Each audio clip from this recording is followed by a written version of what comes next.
For my magazine, I follow the generic conventions of the magazine Mixmag, as this is the same genre as my magazine and is aiming to entertain the same target audience as me. On my front cover, I decided to make it as similar as possible to the front cover of Mixmag.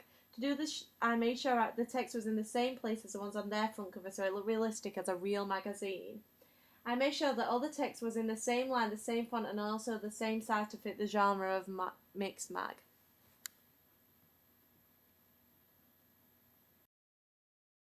For my main cover image, I decided to choose a pose which would represent the theorist Carl Rogers' 1980, stating ideal self, ideal partner. This will make my audience want to buy my product if they will be extremely attracted to the performer and will be interested in reading the article, which is what Carl Rogers aimed to produce.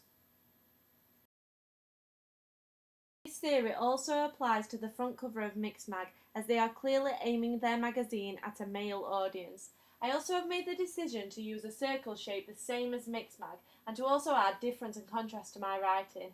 I decided to change the colour scheme of my magazine to neon green, purple, white, and a small amount of yellow. I decided to make this change as I believed it fitted my genre more, and these colours represent the colour club strobe lighting.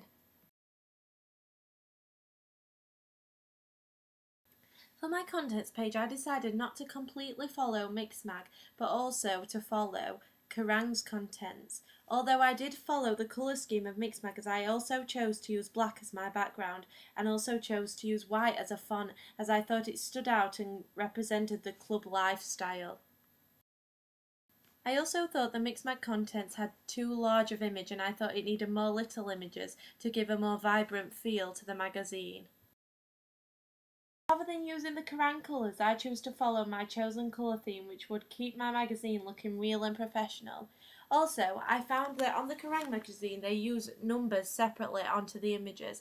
I found this a more interesting way to lay out my contents page, as it would attract the reader to read different parts of my contents.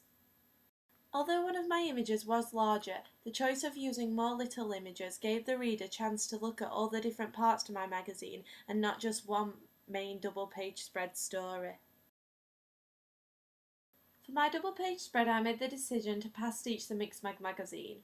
By doing this, I used the exact 4 columns of the same structure of a question and answer structure.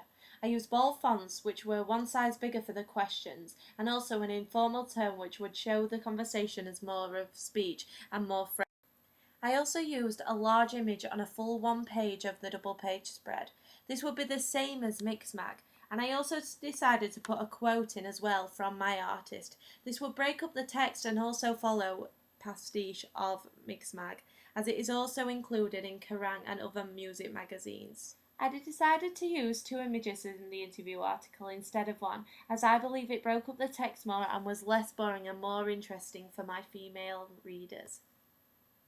I decided to make my magazine cheaper than Mixmag, as it is the first magazine launch and nobody will have heard about it, and also it is aimed at a younger audience which do not have as much money.